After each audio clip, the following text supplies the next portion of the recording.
Magandang gabi, madlang viewers. So, nandito na naman tayo sa kusina. Magluluto tayo ng gulay. Ang lulutuin po natin is chop suey, partner sa piniritong isda. Yes. So, mainit na yung kawali natin, yung mantika. Magigisa na tayo ng bawang. Then, kasunod nun is sibuyas. So, hindi na tayo nagdagdag ng kamatis kasi baka masira.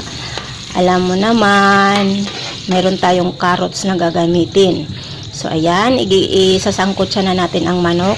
So, yung manok na binili natin is kalahati. Hiniwa-hiwa natin ng maliliit. So, ayan. Gisa natin, sangkot sa para matanggal yung mantika. Ayan, sangkot sa muna natin para maganda or hindi siya mamantika. So, yung manok pala na ginamit natin is tinanggalan natin ng balat. Yes, tinanggalan natin siya ng balat.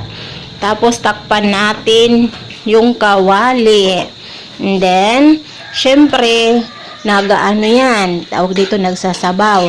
Tinanggal ko yung sabaw niyan. Then, para mawala yung mantika. Tapos is maglalagay tayo ng pamintang pino. Yes, lalagyan natin siya ng pamintang pino at saka seasoning.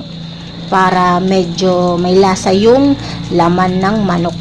Yan, yung manok natin. So, ayan. Is naglalagay na tayo ng seasoning. Then, after nun is sangkot sa naman natin siya. Tapos, pakukuluan natin. Pakukuluan. Yan. Bago pala yon is nilagay ko na yung bell pepper. Ayan. Isang piraso lang yung nilagay kong bell pepper dyan. So, ayan. Takpan na natin. After nun is pag na ano na yun, wala ng sabaw, is ihalo na natin ang una nating ilalagay dyan is yung sayote at saka yung carrots kasi matigas siya. So, yung cabbage, ihuhuli na natin yun para medyo malutong-lutong. So, yon gisa natin. Isangkot sa, ang tawag dito, ihalo-halo natin ng maigi. Yan. Pero, maglalagay tayo uli ng pamintang pino. Maglalagay tayo dyan. Yan. Dadagdagan natin. Kasi, naglagay na tayo ng gulay. So, yun, damihan natin para medyo may pagkamaanghang.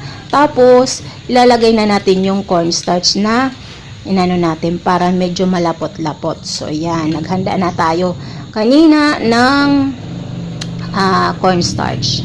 So, yun. So, nagdagdag tayo ng konting sabaw.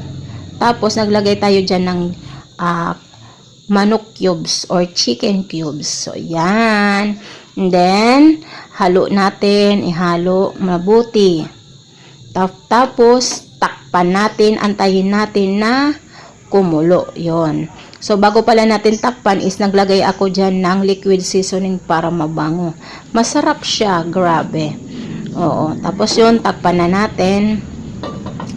Tapos, pag nakulo na, o diba ang bilis, kakakatakip lang natin, tapos tinanggal natin, pero kumulo na yan. Tikman natin. Then, check natin kung malambot na yung sayote. Pag malambot na, isunod na natin ang gulay, yung cabbage na nilagay natin. I mean, cabbage or repolyo. So, yan. Yung maliit na repolyo lang yung binili ko dyan. So, yon. Halo natin.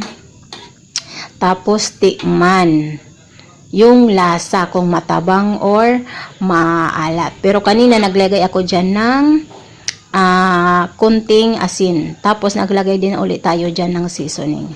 So, yun. Para sure tayo na maano yung lasa. Then takpan ulit. Pag nakulo na is yan. So, baka sabihin na lata yung gulay ko dyan. Hindi kasi malutong yung pagkain namin yan. So, yan. Tikman para siguradong masarap yung timpla. Ayan. O, diba? Ayos. Tikman din natin yung isa pang sabaw. Oh, lala. And then, yung manok na karne. Oh, tikman natin. Oh, 'di ba masarap din kasi nga nilagyan ko siya sa una ng mga ricado. Then yung gulay. Ayan. So malutong, oh 'di ba? Oh, guys, salamat. Maraming salamat sa panonood. So ayan, hanggang sa muli. Enjoy lang. Bye.